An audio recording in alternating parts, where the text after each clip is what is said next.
There's a plane. It's Superboy. And Supergirl. Or Superman. This is Jason J. Lewis, the voice of Superman on Justice League Action. This is Mark Wade, writer of Superman Birthright. And you're listening to The Krypton Report. And you're listening to Krypton Report. Up in the sky, look! It's a bird. It's a plane! It's the Krypton Report! The All Things Kryptonian podcast, including Superman and Supergirl. We discuss games, movies, cartoons, TV shows, and comics. Find us on Facebook, Instagram, YouTube, and Twitter. Welcome to the Krypton Report. This week it's brought to you by Comfy Shoes. Don't forget, everybody, if you wear shoes that hurt your feet, you're an idiot. And I say that with love. But how you doing, James? Yeah, because I've been hurting my feet for a while. Thanks for calling me an idiot, Tyler. How's it going? I'm right there with you, bro. But like I said, you know, Lieutenant Dan says, take care of your feet. My wife said before, she'll say things like, oh, these shoes just look cute, but they hurt my feet. Why do you wear them? Or, hey, I want these shoes to go with this. And I'm like, okay. It's just like when you were in middle school and you'd have a high school, a dance. And all the girls would wear these shoes, but then as soon as it was time to dance, you found all the shoes piled up in the corner and they were just barefoot. And you're just like, then why did you wear those shoes in the first place? I'm a practical person. Because they look pretty. Yeah, I'm a practical person, so. Well, I mean, my pair of Stacey Adams that I have for my suit, they're not exactly the most comfortable pair of shoes. They're also not the most expensive pair of nice shoes either. I'm sure if I would have spent an extra $100 on them, I probably would have got a nice comfy pair. But I won't be wearing them very often. I wore them for the wedding recently. And, hopefully when I need to wear them again in the future, I'll be able to throw out, an extra $100 and buy me, nice $150, $200 pair of dress shoes that are comfy and, supportive. Those don't really work. Those words don't actually go with dress shoes, but. But we got a lot to cover here, so let's just dive in, man. You ready? You ready? Yeah. So, we just had Justice Con not too long ago, and it was cool. There really didn't seem like much came out of it other than just Ray Porter talked about voicing Darkseid and talked about how, to him, Darkseid isn't the villain. Darkseid doesn't see himself as a villain. So, I mean, that's cool, that's kind of common, but I was a little, I don't want to say disappointed, but a little downhearted from Justice Con. Why is that? I don't know. It was cool to see people talk about it. It was virtual, so that's cool. But I guess I just wanted more out of it. And maybe because they're doing fandom, everything that could have been Justice Con kind of got the air sucked out of it. But it was still a win for the fact that it happened. Well, I mean, Justice Con was put on by fans. Exactly. That's what I'm saying. It's a win. So, it's a win because it happened, but it's just kind of a bummer that I think maybe Zach would have said more or had something had we not had the what's coming fandom coming up. Yeah. Well, I mean, the circles that we run in around the internet and the people that we listen to and stuff like that, SnyderCon, funny, Justice Con, I heard it described as such actually earlier listening to another podcast. Justice Con was more newsworthy and more popular in the circles that we, run in than San Diego Comic-Con at home. Oh my God. And that's why I'm saying it's a win. San Diego Comic-Con was a huge disappointment. And I think There's a couple of things I want to watch, but there's only like maybe 3 panels total that I want to watch, and one of them being The Boys, because 1, The Boys is awesome, and 2, Aisha Tyler was the moderator, and she's fantastic. she's always fun. Yeah. But I mean, the Bill And and she Ted. loves Batman versus Superman. She thinks it's a masterpiece. Well, because she's awesome. Yep. But I feel like because all the bigs pulled out, I mean, we got that New Mutants trailer that was kind of cool, but I'm still waiting to see if it'll actually happen. Like if we'll actually get a theatrical You mean release. actually? Oh, okay. I was going to say actually see it or actually get a theatrical release. I've said all along they should just release it. It would either be the best way of testing movie theaters, or just put it in a video on demand release. Yeah. Well, seeing as it's like spotty all over the place about like release, like theatrical release and stuff like that, like, I mean, if they started to do what they're doing for Mulan, that news just that recently came out, like it's going to be released in theaters, but that's not like the main go for it. Like the main way to see it is going to be $30 through the Disney Plus app. And let me just throw this out here real quick. Side tangent. The way I explained it, like with Jania, is basically Disney Plus is their online portal. You pay a subscription fee for all the other stuff, but if you want to watch Mulan, they're going to put it on Disney Plus as a video on demand. So it's no different than any of the other video on demand movies that come. The only difference is now, by them exclusively doing it video on demand through Disney Plus, they don't have to share revenue with anybody. Yeah, distribution, producing it, distributing it, and then in turn the profits that come back, it's all straight line Disney. Exactly. It's not putting it out in all these theaters where all these different people get a cut of it. All these different companies get a cut of the sales. Even if you think about it, like putting it on iTunes and Amazon, or like your cable video on demand, they all get cuts of it. Now you're just saying, hey, we're Disney. If you want this, you can only get it through us. Yeah. From a business point of view, it makes sense. From just the fact of the theatrical world and what we're living in, it doesn't.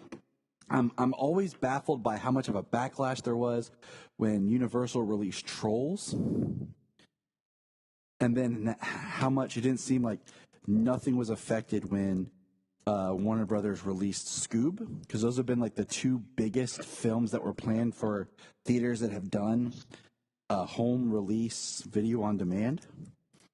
Yeah, because Bloodshot only had opening weekend. Birds of Prey only had a couple of weeks. Yeah, so let's see.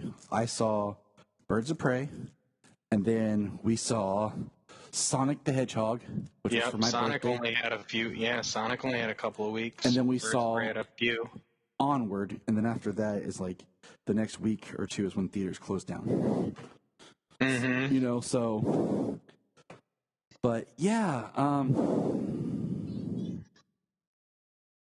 it just, I'm not freaking out or upset about it. People are losing their mind.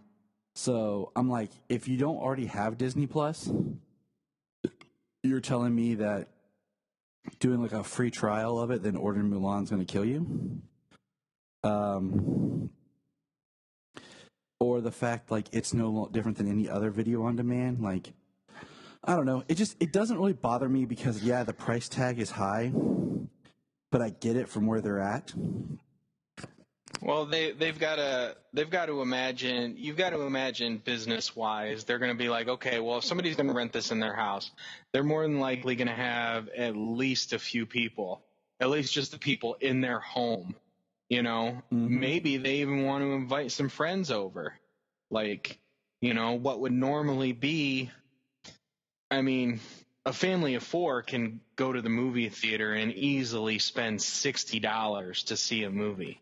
Yeah, I mean, easily. on the low end, So Janine and I can maybe, on an average, get the four of us to see a movie when we're smart. We can probably drop $20 on tickets. Okay, that usually comes like the AMC Tuesdays or like an earlier showing or whatever. So we'll say 22 $22 on tickets. Okay, then the popcorn. Okay, but my thing is, I don't mind paying that going to the theater for the experience and the big screen. Like, I have a sound bar, I have a good TV, but nothing beats being in the theater. But my thing is, if I could, like with Mulan, because we'll probably end up renting it because Jania really wants to see it. We'll probably invite my nieces and nephews and stuff over and make it like a party. You know what I'm saying? exactly. So everybody like a $30 price tag for video on demand film for what would have been a theatrical release. I mean, and a family film. You know, like a film that was geared like so that I can have my kids and invite more kids and families over, and then like if everybody chips in a few bucks, that $30 price tag is gone. Compared to like if I had to drop $30 to watch The Invisible Man, where it's going to be just me. right.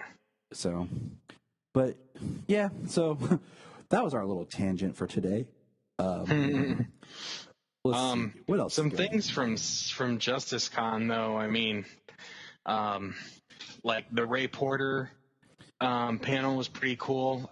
Some of the stuff I saw. He also did motion capture with Ciarán Hinds and whoever was supposed to be Desaad. Dude, I love Ciarán Hinds. Like, that is like one thing like I am so excited about for the Snyder, Zack Snyder's Justice League. Is I think Ciarán Hinds is an amazing actor. We've been rewatching all the Harry Potter movies, and I had forgotten that in Harry Potter Part 7, Part 2, he plays Dumbledore's brother. And I was just like, oh, yes. You know, and like his voice is so great. Because like think back to those early trailers when you just heard Steppenwolf's voice. Like, I'm just like, no lantern here. Or no Kryptonian. No lantern. Yeah. Yeah, that voiceover from before. And I mean, motion capture is great because, like, I've never like, I always thought that Ian McShane would make the best kind of dark side in motion capture. He's got the persona, he's got a great voice, you know, with a little modulation. But motion capture just gives the ability for actors who may not physically to be able to embody certain characters like Darkseid or Steppenwolf, but have the voice and the presence, the ability to bring those to life. Yeah. So the interesting thing, you know, just about Darkseid and Ray Porter talking about how he says he's not a bad guy, in his mind. I mean, you know, I doubt he's going to be like Thanos. You know what I mean? Yeah, how they changed Thanos from that just a despot, a maniac, in the comics to having a, I don't know, sensible, I guess you might say, reason behind what he wants to do, why he wants to eliminate half of the universe population. But I mean, as a dictator, as a ruler, as a god of a planet, like, he's still responsible for so much. You know what I mean? So there is a real life quality to him, even though, you know, there's no way that he's going to be sympathetic in any way. And my thing is, man, like, I want my villains to be evil. Like, I've just gotten really tired of like villains that aren't evil anymore. Like, I really just want villains to be bad. Like, sometimes the sympathetic, like, I get you, but you're going about everything the wrong way. All right, fine, but sometimes I just want you like, you're just evil. Like you like pain, you like suffering, you like torture. You know? Yeah. Well, that's part. I mean, you know, the way that Thanos had described things in Infinity War, like in my opinion, Infinity War was way better than Endgame, even though Endgame had some really cool things that have been the best we've ever seen. Well, Endgame was the setup, the payoff. It was geared to be like the hurrah. It was also kind of like in a way like a greatest hits because you know like it revisited stuff and like I mean if you took out the end of Endgame, like the big like on your left kind of moment, like would it be as awesome as it is? You know, if it was just like the 5 Avengers, at the end. No, because Thanos. I mean, yeah, I mean, it wouldn't have been as cool because you know Thanos had an army and he had all these people that had died in Infinity War, but because they're from a different time, they're back. But like they had this huge war and a huge battle, and I mean, it would have been the same thing as before. It'd have been the same exact thing as Avengers, you know, just the Avengers versus an army. Mm-hmm. The same thing against Ultron, just the Avengers versus an army. You know, and so now they've got the Avengers, but everybody else who's ever been involved in any of these characters' lives, pretty much, they're involved here to save the universe. Like, I mean, they really did it right by doing what they did with Endgame there at the end. But I think what like Thanos learns from him being successful and then them still going, like he wants to. He seems more evil and less sympathetic in Endgame because he's from a different time and he has a different plan essentially. Yeah. So I'm not saying that it translates like this evil guy makes the movie less interesting, but I think the movie in itself was a little less interesting. Like you said, it's a lot of throwback, a lot of callbacks and stuff. Well, I mean, think about also is Infinity War had everybody in it, you know, and Endgame stripped it all back down. Well, come on, the real hero of Endgame was a rat. Yeah, I mean that's the best way. I mean, how else can you? If the rat didn't accidentally somehow activate the portal so he could come back from the microverse or whatever they call it. I think they call it the microverse and quantum realm. Or the quantum realm. There we go. If a rat hadn't somehow done what, like, you know, it takes genius scientists to do, they never would have figured out time travel. Yep. So yeah, I mean, dumb, stupid luck is why they won out in Avengers Endgame. I mean, yeah.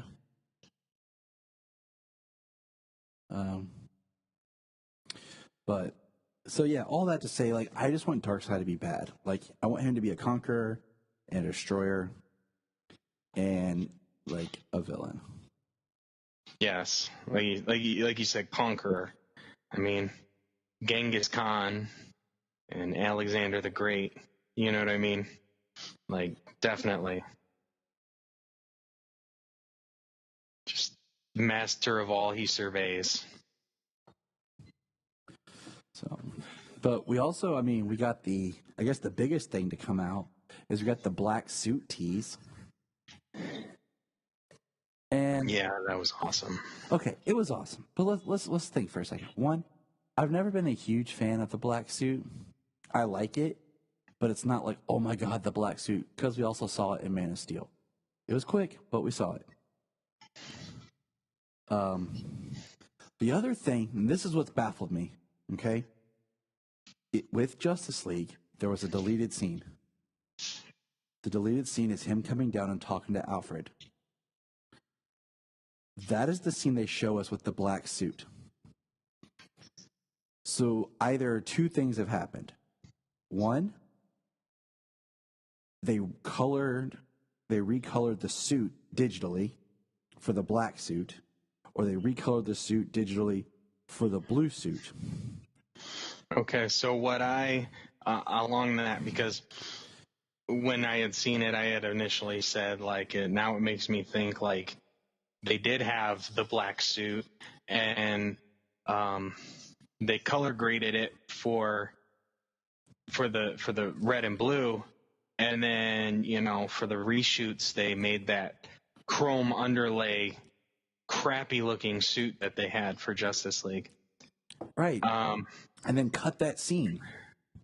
Yeah. But from what I just heard, so basically they changed the suit a little bit because Warner Brothers wouldn't let him do a black suit. Warner Brothers wouldn't let him do a black suit for Justice League at the time, because at the time he was making concessions to get the movie made, for what the execs were trying to get him to do. So what they did was they actually laid things in, like, on the sly, so that way they could go back in there and digitally color it black and silver. And so what we actually saw was digitally altered from red and blue to black and silver, but set up so that way they could do that if he was able to convince them at some point or another. Okay. So that makes more sense. I mean, it's been such a conundrum. And honestly, let's look at it from a marketing point of view. You put the black suit in there for Justice League, guess what you got? A whole new toy line. A whole new marketing line of, I might already own this figure, but I'm going to buy it again because he's in the black suit. Okay? Yeah. Like, I have Henry Cavill's BVS Superman over here. I was about to say. I would have I would have Justice League Black Suit Superman. Exactly. I was about to say the exact same thing. Like, I never bought the Justice League figure because it looked just like the BVS with his suit a little darker. Now, I have the Man of Steel figure, and I have the BVS, and there's differences there. But if you would have given me the black suit, which you did release with Man of Steel, but like the Justice League black suit figure, yeah, I would have bought that. Or then just think the T-shirts, all new posters, everything you sell. Like, that's why, part of the reason why I've said this all along, you change Batman's costume in every movie, or Wonder Woman's costume, because now you have new merchandise to sell of this version. Yeah. Well, that's why they did it. That's why they did it in the Marvel movies. That's why they always had a new costume. Yep.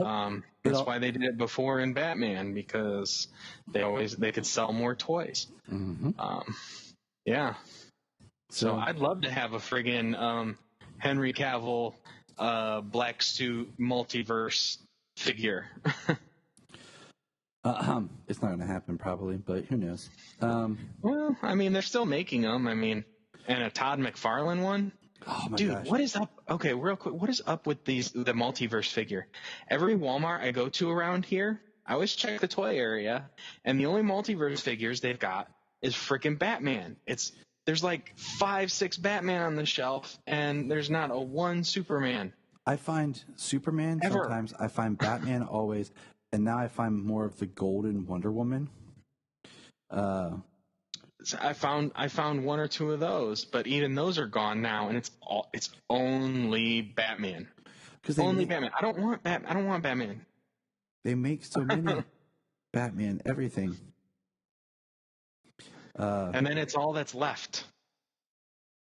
Yeah, I mean, I don't know. It just gets, it gets old.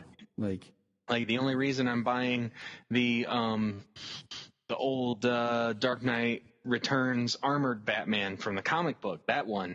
The only reason I'm buying that one is because it comes with a part for the new.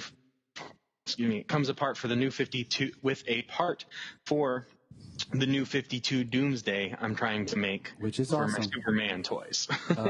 Yeah, that Doomsday is awesome. Just throwing that out there. I've got half of him right now. I need the other half. I got that for Solomon because like I got him one figure and then I bought me one, so we had two pieces. Yeah,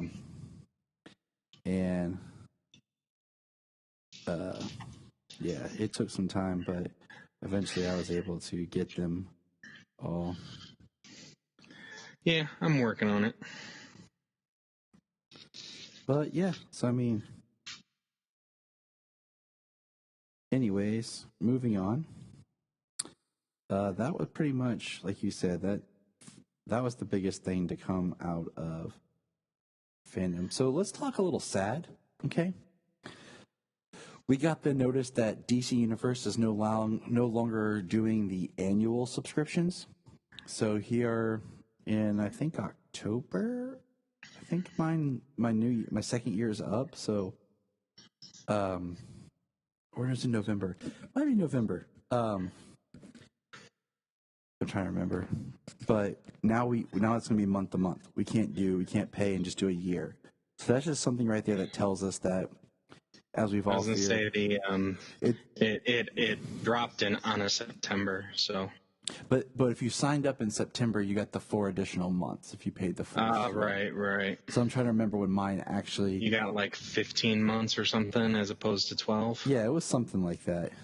Yeah. So I'm trying to remember. That's why I think my subscription runs out like in November or December. Yeah.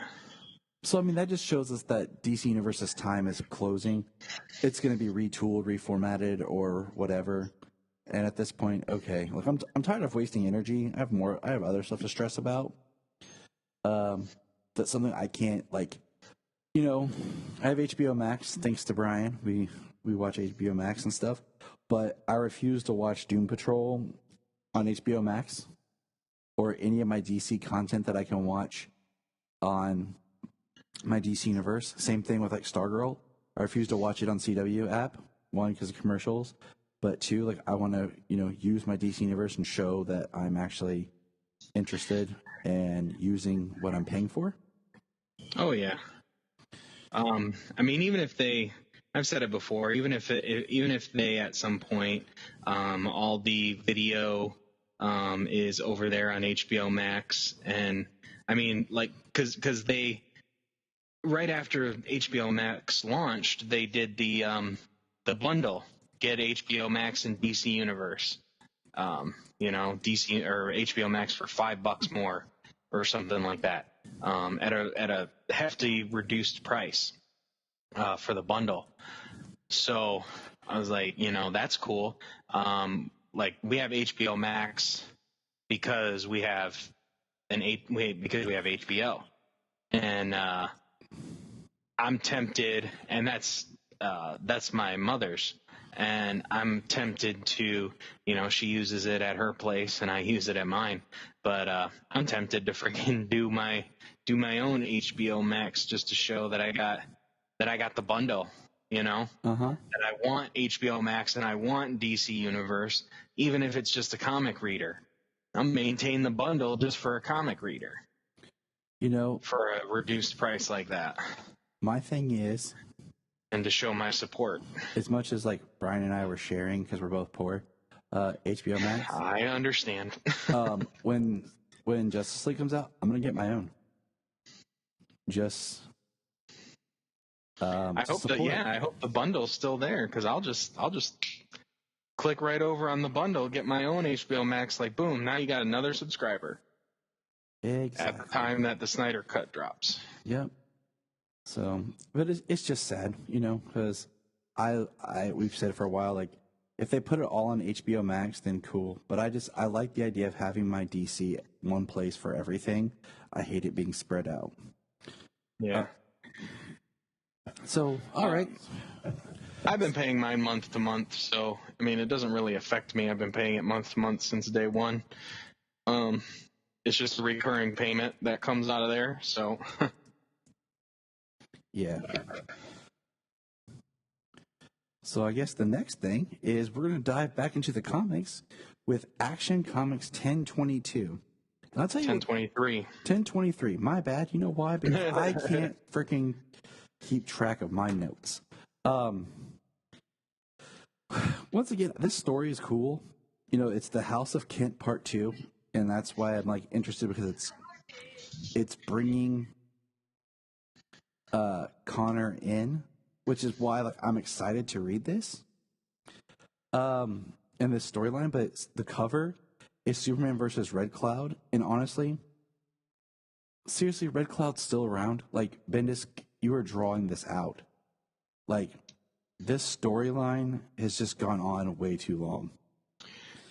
So the one thing I enjoy about, I believe it's this issue. This issue, and actually the one thing I enjoy about from the last issue, because I actually like this issue more than I did the last issue. Or maybe I'm thinking of Superman. I don't know. I get Bendis' stuff mixed up anymore. Yeah. But I liked where Superman finally admitted that he's mad that he missed out on John's life. Yes. Because they aged him up. I really like that part. And then also, like I said, I believe it's this issue, or maybe it was Action 1022, but there's a part where I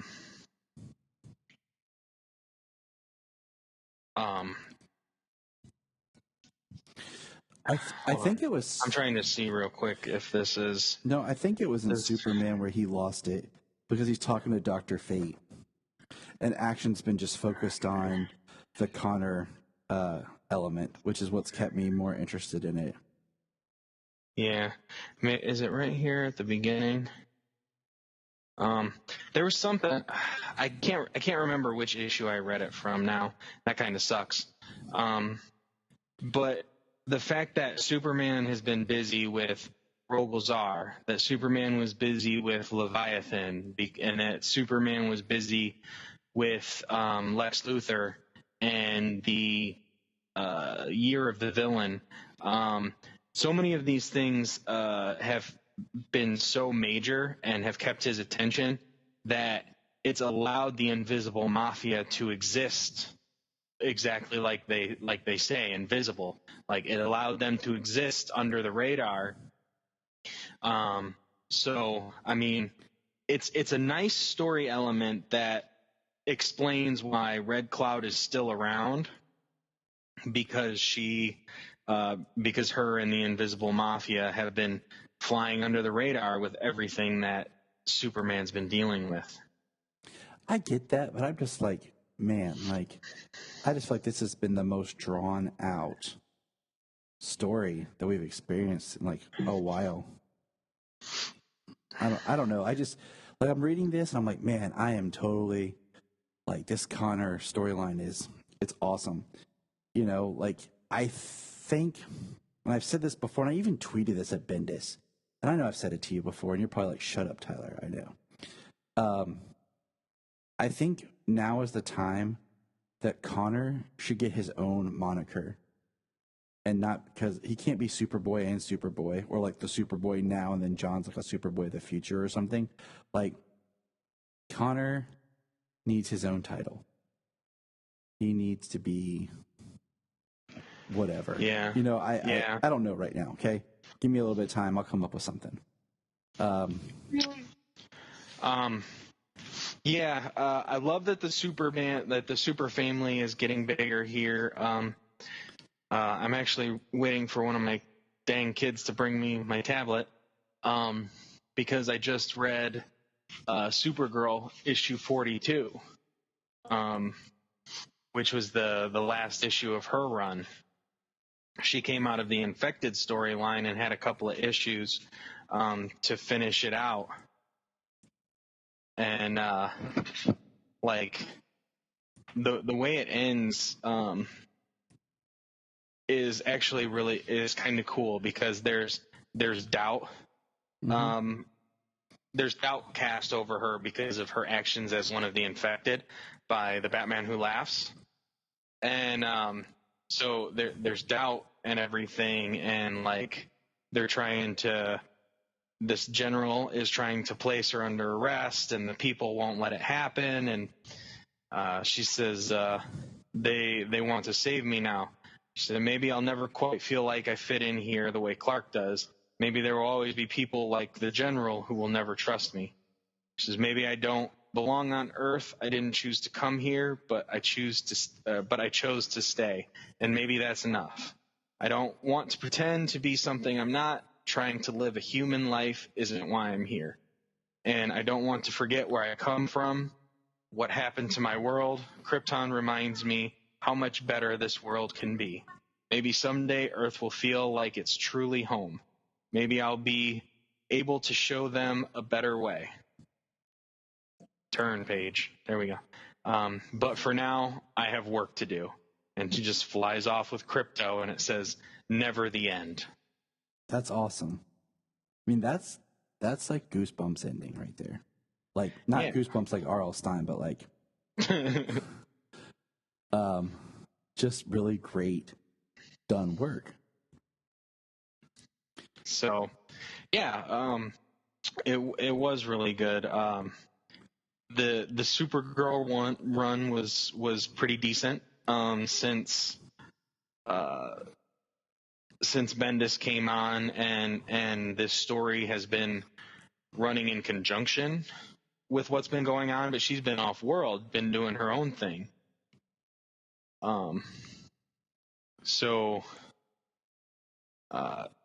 But it's been pretty decent. I'm not sure how many issues she wrote, but the writer was Jody Hauser. I want to read it once it's all collected, just because like I read some hit and miss. It's been I mean, I've been keeping up with as much as I can.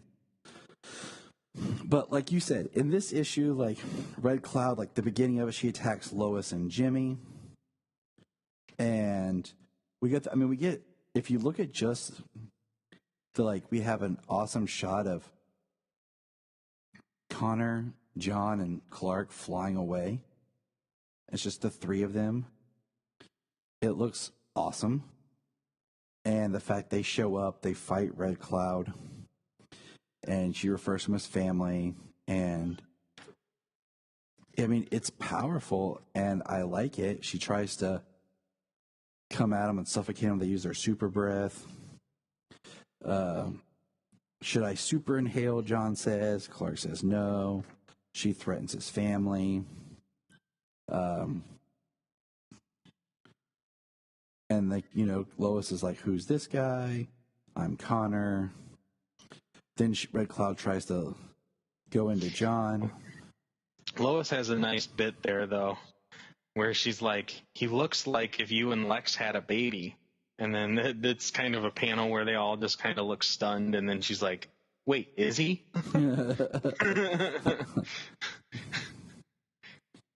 Yeah, you and Lex had a baby. Wait, is he? Hello? Officer right? Jurgens. I love this. Officer Jurgens, it's good to see you again.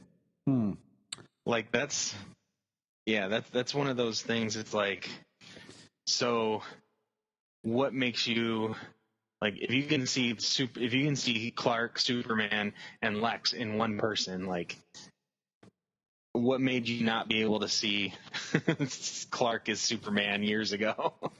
Yeah.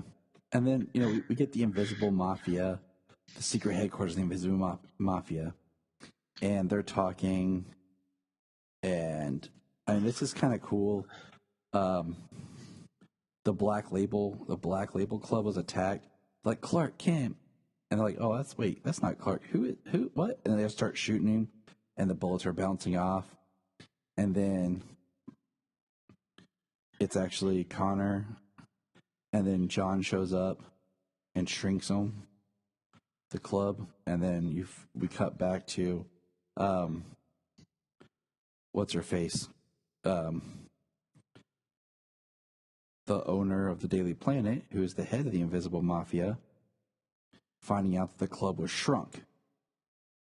and the last page is the Daily Planet, and it's Jimmy and Perry talking. The FBI is there taking everything, and Jimmy says, "I guess we're not putting out a paper today." And like Perry's just stunned, and it says the next issue is the end of the Daily Planet. And I'm like, okay, like it was cool, but like I guess part of me is just with my nerves as shot as they've been with all the stuff going on. I've just really gotten tired of like long storytelling.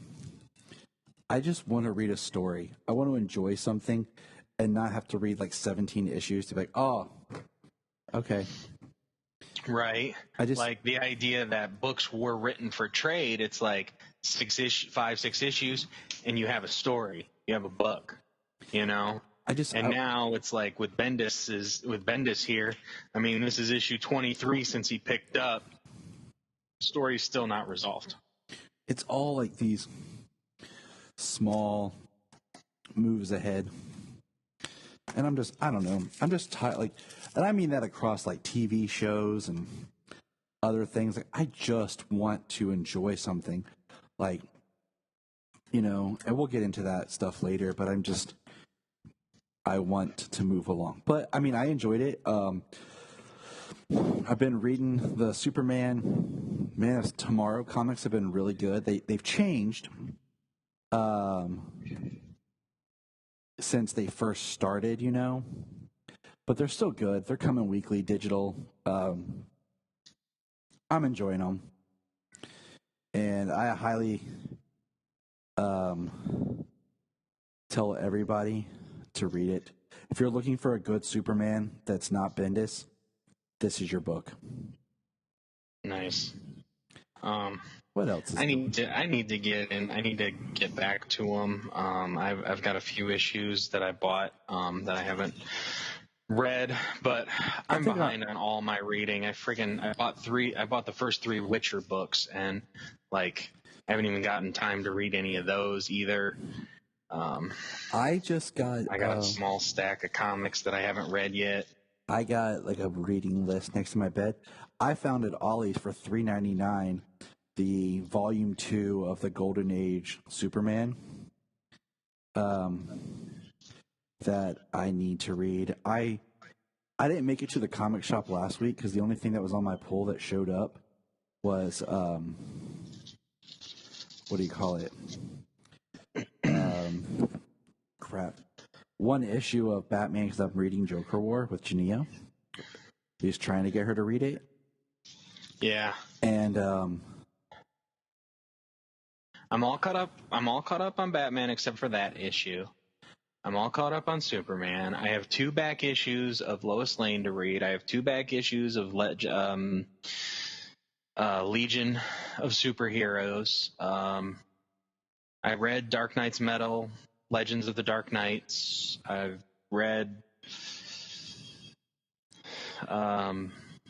Deceased, Dead Planet, number 2. That's about it.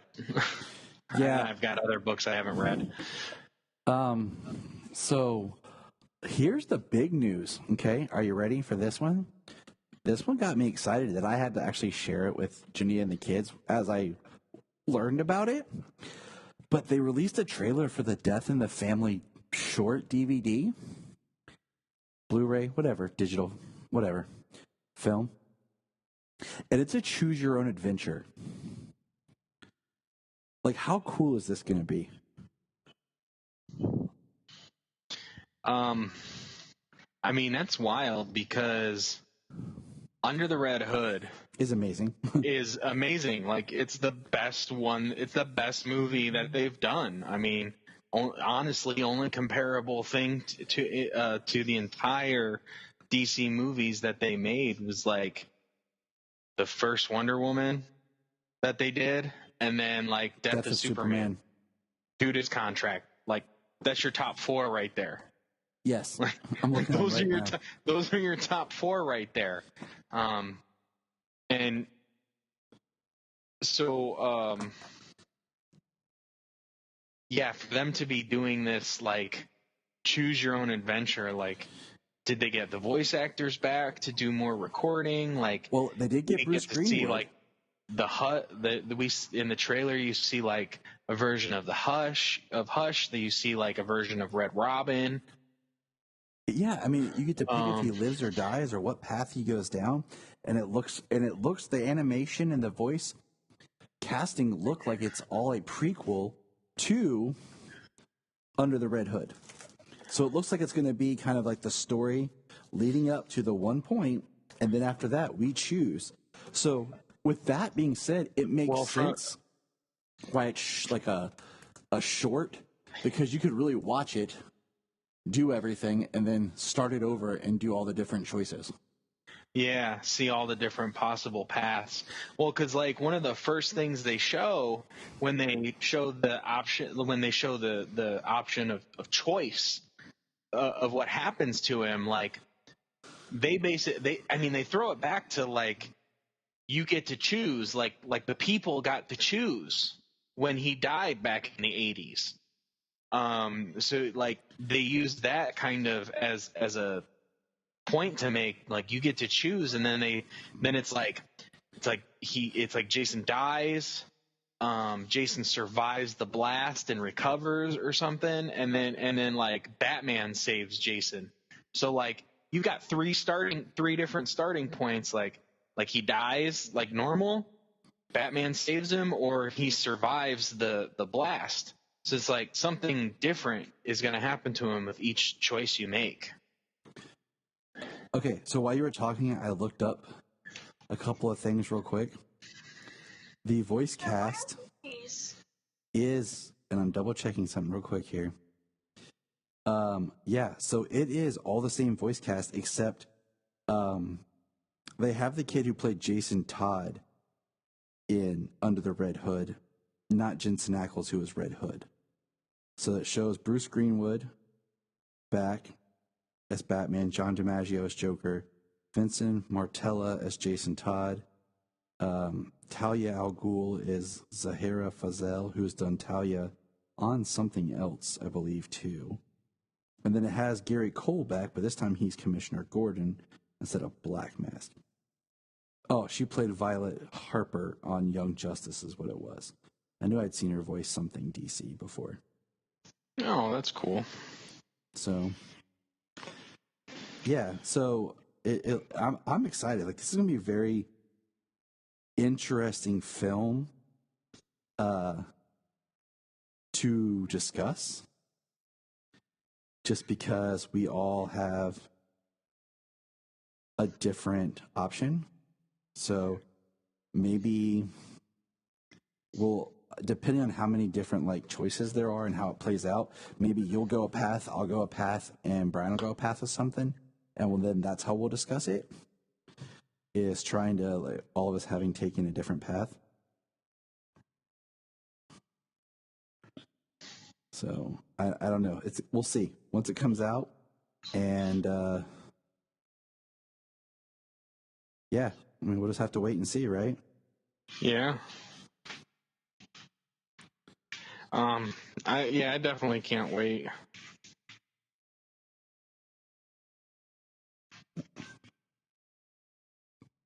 But yeah, I'm pumped, man. All right. Let's see. And I guess that brings us around to our next plug, which is our continual growth of the cartoon series of Superman from the 40s. And I'll tell you, man, I can definitely feel the change now. Maybe I didn't pay enough attention last time, because now we're actually like in the second episode of the famous studios with the Showdown. All right, guys, we just watched Superman Showdown. What'd you think of it? It was really good. My favorite part when Superman flies the guy and he just swoops through the air and gets into the police. What'd you like, Sayla?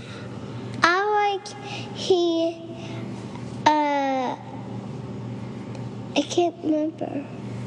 Yeah. Yeah. I do want to add Sayla's wearing her Superman pajamas. Solomon's wearing some Batman pajamas because they's cool kids. Yes, I have Superman. You know what my favorite part was? What? Is when the boss thought that he was talking to his henchman, but really it was the real Superman. That was really cool. Yeah, me too. I like that part. Yeah? You guys want to watch another one? Yeah. Okay. And we will go that one. Yeah. And I will tell you right now, like, I can feel the difference. First of all, when it starts, it says faster than the speed of lightning, more powerful than pounding earth, mightier than a hurricane, and the narrator is changed. You know what? I don't think I caught it. Well, I mean, I watch it on DC Universe, and they kind of skip all of that. I do from too, episode to episode. but I always stop mine because what I do is I watch one, I stop it, and then the kids and I talk. So I don't let it play into the next one. And you could skip the intro and stuff. So I didn't. And we were sitting there watching it because I started originally. We were in the car waiting for Jania in the grocery store. And I pulled up on my phone like, hey, kids, let's do this. And I started it then. And I was like, wait a minute. Now, the animation is slightly different. The way they draw the faces seem like it's like a softer look. And I did like this one, the Showdown, just because like it's about a bank robber who is dressed as Superman. This one is one that I remember from forever. Like, it's one that I've always known. The guy being dressed up as Superman, and Superman standing in front of the boss's desk, and the guy like, you trying to play fun with me? And And he's just standing there, and then like he's like, and then he looks over and he's like, sees it's really Superman, boss. But man, like this one killed me because Lois is like, it is Superman.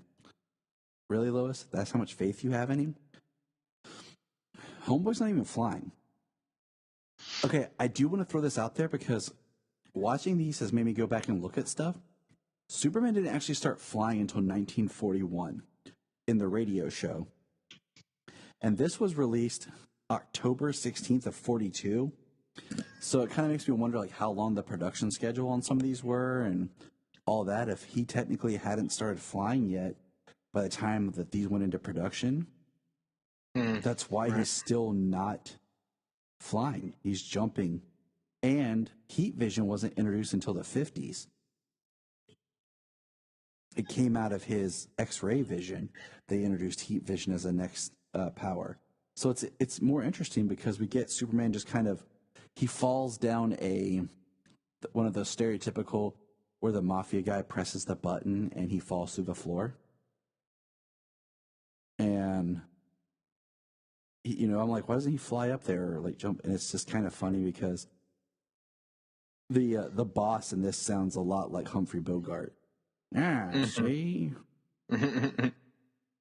But I will say, like, this one didn't feel too jarringly different, but as these go, I can definitely see a lesser quality. Especially the next one. But anyways, what's your thoughts on the 11th hour? Or the 11th hour is the next one, but on the Showdown.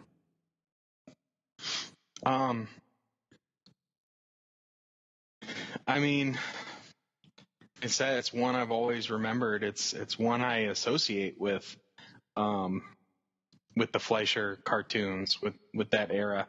I mean, before really, going back for the rewatch and finding out different studios worked on one half and the other, like I never knew that it was something different, that it was a different team, a different studio.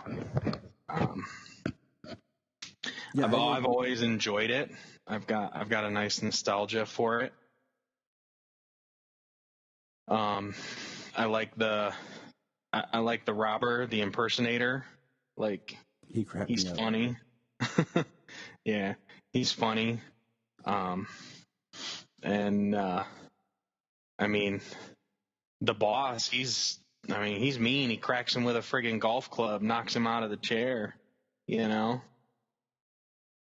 So, I mean, it's really cool to go back and see that time of Superman where he's taking down bank robbers and stopping mobsters. I love that. And that's part of why I got excited, like, watching these. Like, I'm like, I love Superman taking on common criminals, because to me, it's just like, it's that joy of just like, yep, you're screwed. Like, you're trying to fight Superman, bro. It's not happening. Sorry, man. It's not going to happen.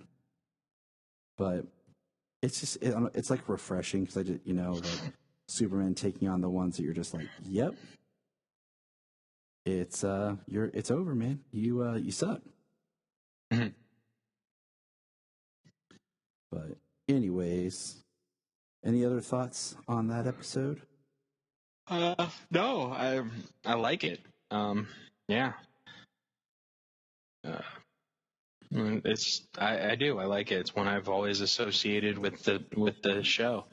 In all honesty, I mean, like, the four I probably associate most, is the first one, the Mad Scientist, the Bulleteers, the Machines, the Flying Machines, and then this one. And spoiler alert, bro, this has been my favorite so far of the famous studios. Yeah, spoiler. Well, after the next few that I watched too, it's definitely my favorite so far as well. So, but I think that's where we're going to put a pin in. And with this one, what is your thoughts on the next one, which is the 11th Hour? So that was the underground world. What do you think, Sayla? I think Superman. I think the eagle. I think the Superman saved the Rose and the guy. Yeah. Yeah. What's that guy's name? Mr. Henderson?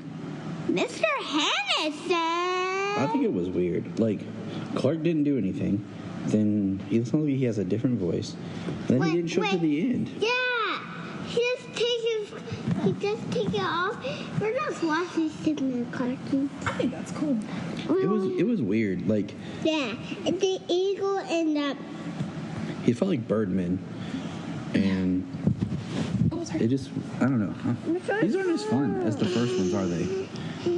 Superman doesn't do nothing but like punch people and show up at the very last second. I don't know. It's kind of sad. Kind of a bummer. Aw. It's not a bummer. That's sad. Because I don't want Lois and This one confused me a little bit, but thinking about it and everything, I assume it was just a war propaganda thing. Exactly. It was Oriental people. They didn't specify, like, Japanese. It almost looked Chinese. I just want to put this out here real fast. It was released 11/20 of 1942. Okay. So, yeah, it doesn't look, like I said, it doesn't look Japanese. Like, in all honesty, it looks more like Chinese. It looks like they're in China. And it starts off with him as Superman.